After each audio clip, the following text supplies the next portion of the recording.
for the ACT, we can give them a free practice test to take beforehand, so that they would sit down, take one test, see how they perform, sit down, take the other test, see how they perform.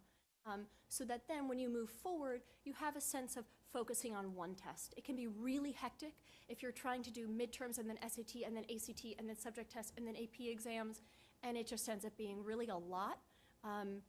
And anything that we can do to kind of relieve that anxiety beforehand is always ideal.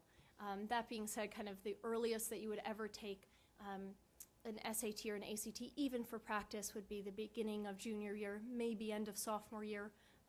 But there's no benefit in just kind of getting it over with, because students, their brains are still developing, and maturity helps as well. So does that answer your question? Yes, sir. So, I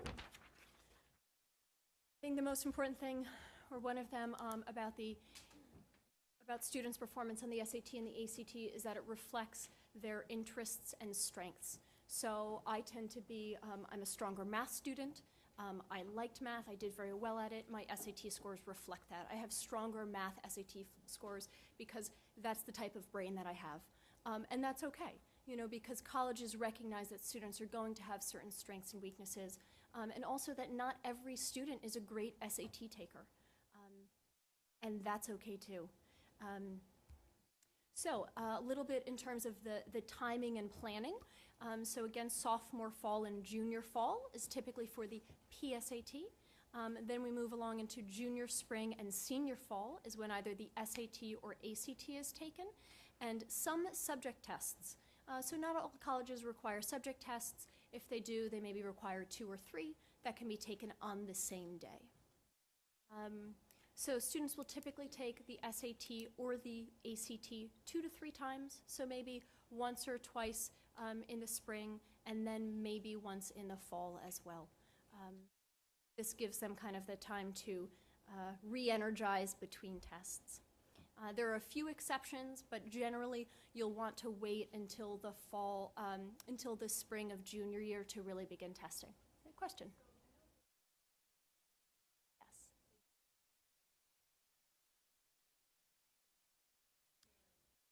That is a wonderful question. In certain school curriculums, they do offer the PLAN test, which is essentially the pre-ACT test. It's pretty unusual around here. I know some schools do it.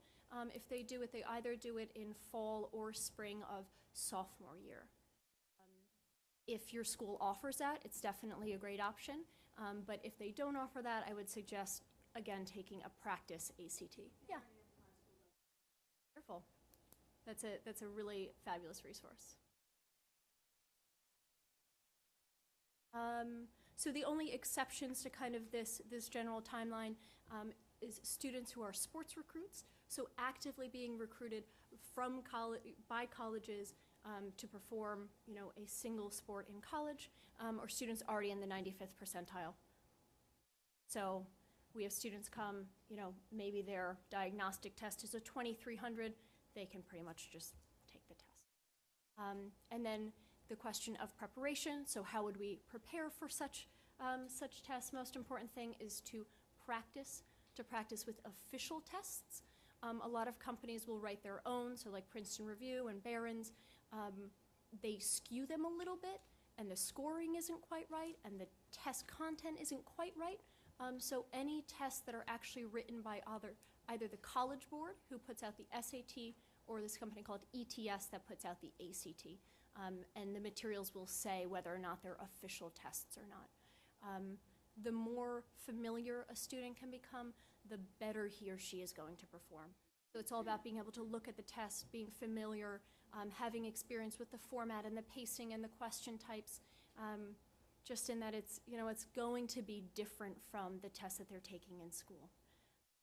And if they're interested, working with a tutor definitely helps as well, so that the students don't need to kind of figure it out along. And that's it from me. And I will turn it over to Lisa to tell you a little bit more about extracurriculars. Oh, one question. Mm-hmm.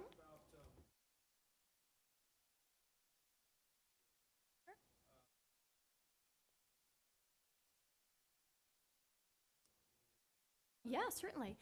So there are accommodations given for standardized tests, the most common of which is extended time. Both the SAT and the ACT, most common extended time is time and a half, so you would get 50% extra time.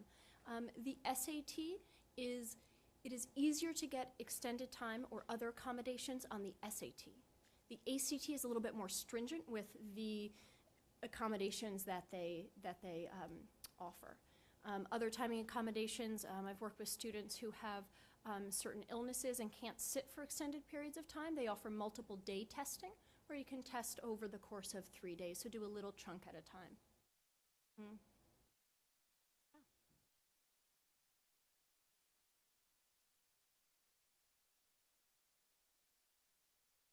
So the question is about if a student takes a test multiple times, are all of those scores going to be reported to colleges?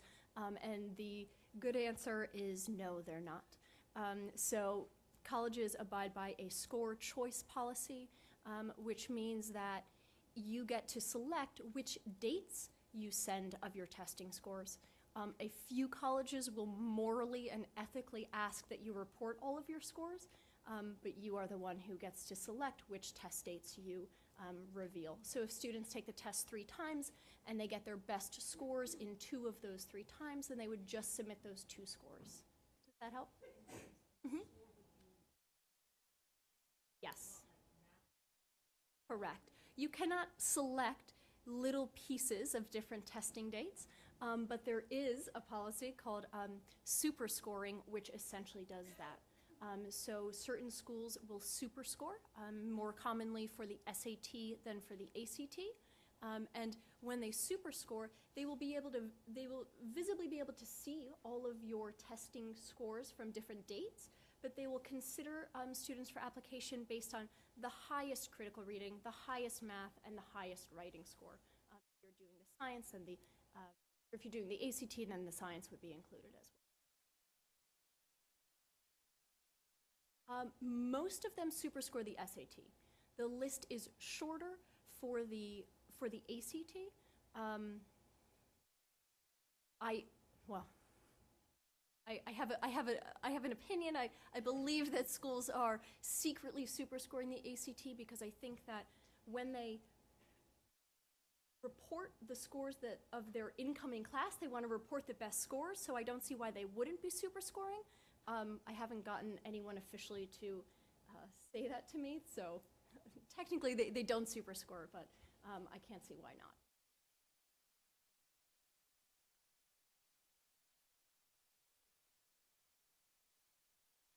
Yes.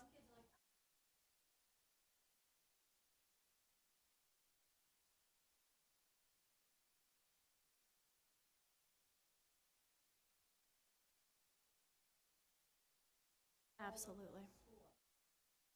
And at the point that,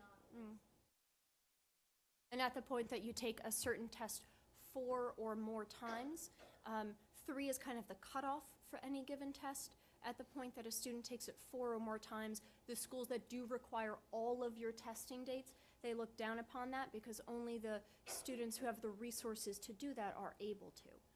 And so then it becomes unfair to the students who really only can take the SAT once, if another student can take it 12 times. Any other questions?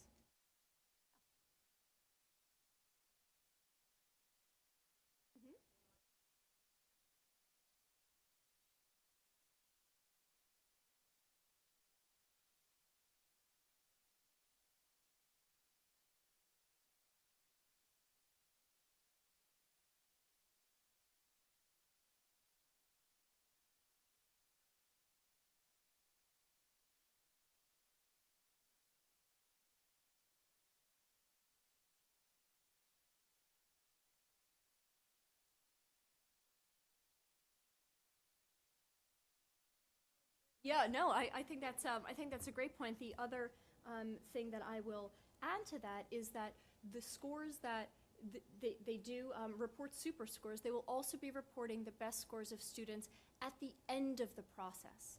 So if when your student first takes the PSAT in fall of sophomore year, they're certainly not going to be at the final score, their dream score. So there's a lot of work that happens along the process. And again, when they take their SAT the first time, that's not their final chance at high scores. Questions? Okay, thank you.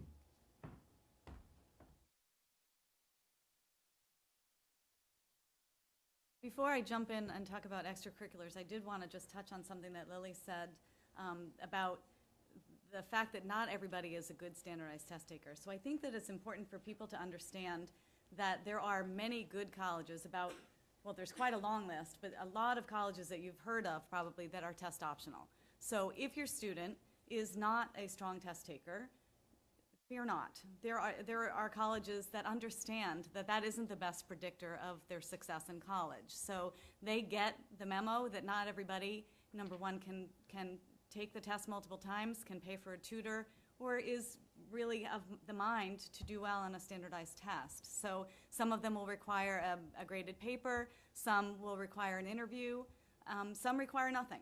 They just realize that, but there will be more emphasis on your curriculum, which is why it's important to pay attention to the classes that you're taking and put your best foot forward in the classroom, because you may find yourself in a position of looking at those test optional colleges, and you can have a fantastic experience at any one of them. So I just thought that would be worth noting.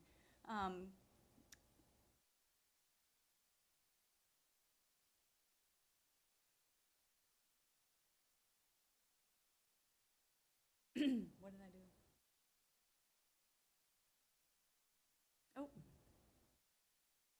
Extracurriculars, not an academic factor, needless to say, but still important to colleges. And I think it seems obvious why it would be important, but it's worth mentioning that colleges want students, to get involved on their campuses. So the best way for them to have a sense of whether a student is going to be involved is what they've done in high school. Have they participated in their student government? Have they been on an athletic team? Have they been on the stage, whether acting or playing music?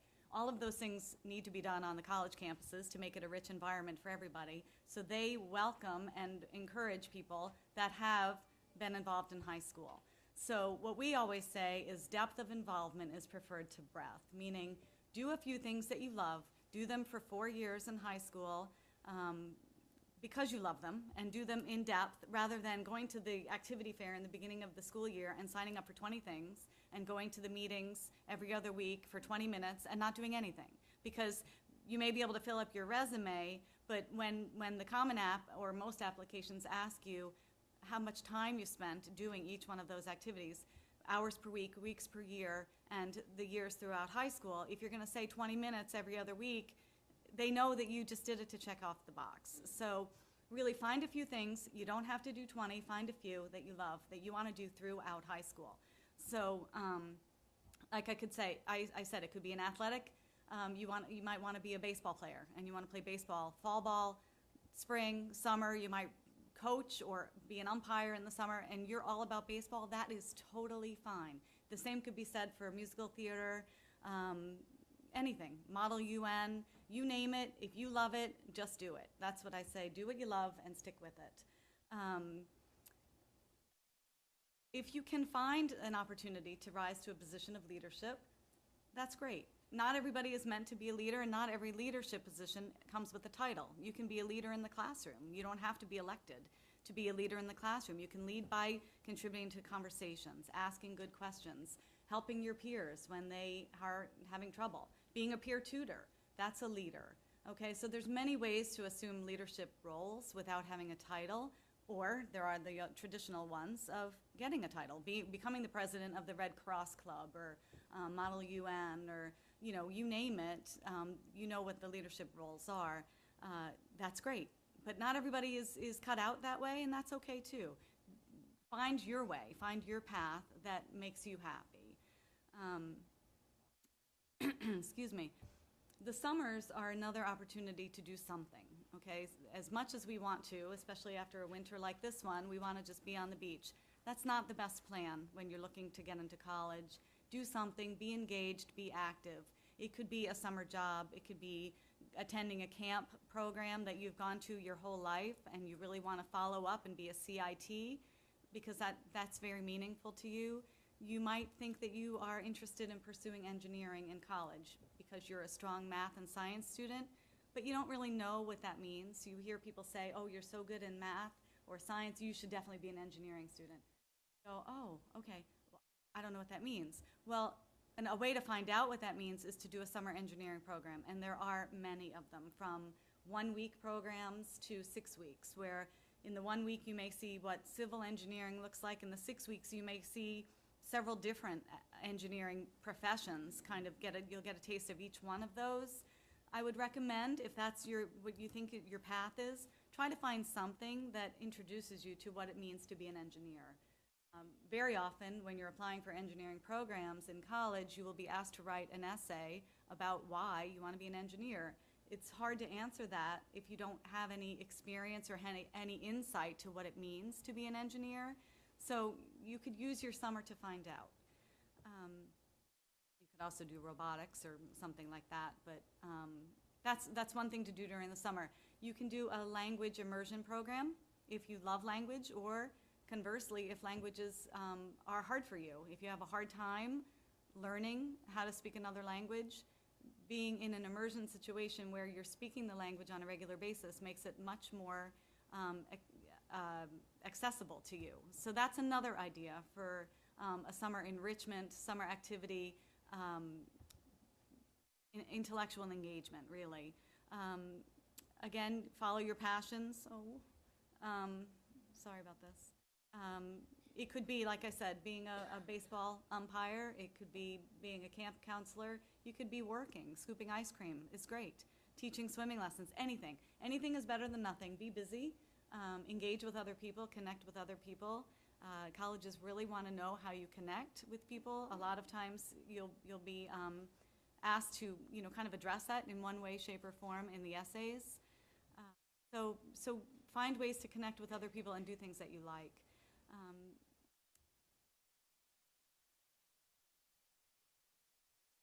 Students who want to become recruited athletes usually have to spend their summers doing showcase camps or club sports.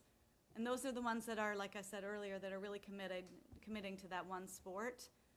That's perfectly acceptable. Working, if you can get a little internship, they're very hard to come by in high school. I understand that.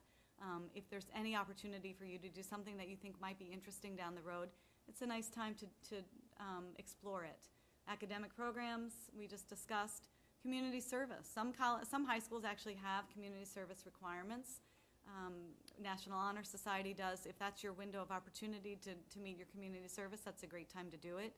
You can do a mission trip with a youth group if you're so inclined. But another thing that you can do when you are not busy with your schoolwork during the summer is you can do some ACT prep or SAT prep, so that you're kind of not up to your neck in homework on a regular basis. You might have a little more time to focus on the homework that the tutor will give you, which will be a lot. And you should do it.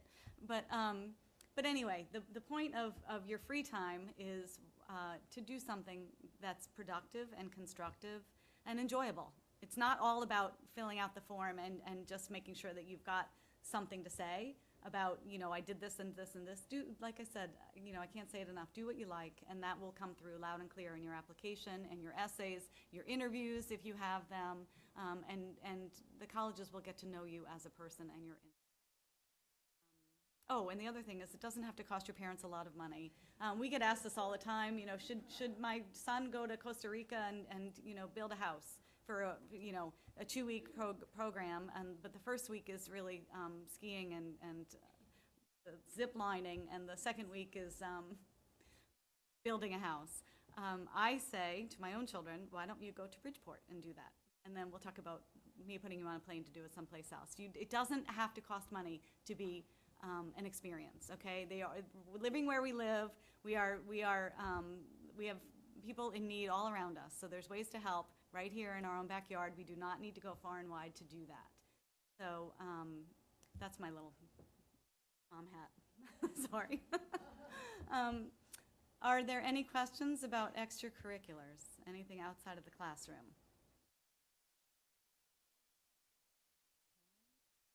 And I've put the screen up for key factors. Oh.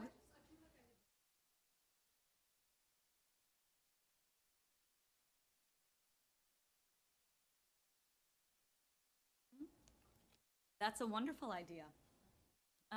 If your student is inclined to do that, and it could be as simple as, you know, a house sitting business, a pet walking business, gardening, it can be anything. Yes, taking some initiative, demonstrating responsibility, creativity, ownership, accountability, there's absolutely. But not every kid is wired that way. So if it works for your son or daughter, it's fantastic. It's leadership, it's everything that colleges like to see. So that's great, absolutely.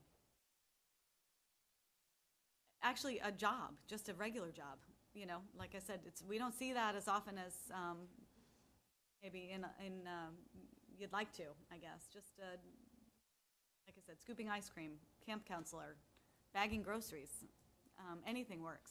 Yeah.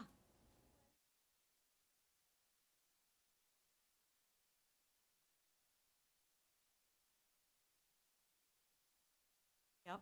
That goes to the depth of involvement. If it's something that you enjoy, if you're contributing, that's actually considered a contribution to your school community. If you're playing in the band or orchestra, whether it's, for concerts or the football games, absolutely. If it's something that the student enjoys and is passionate about, yeah,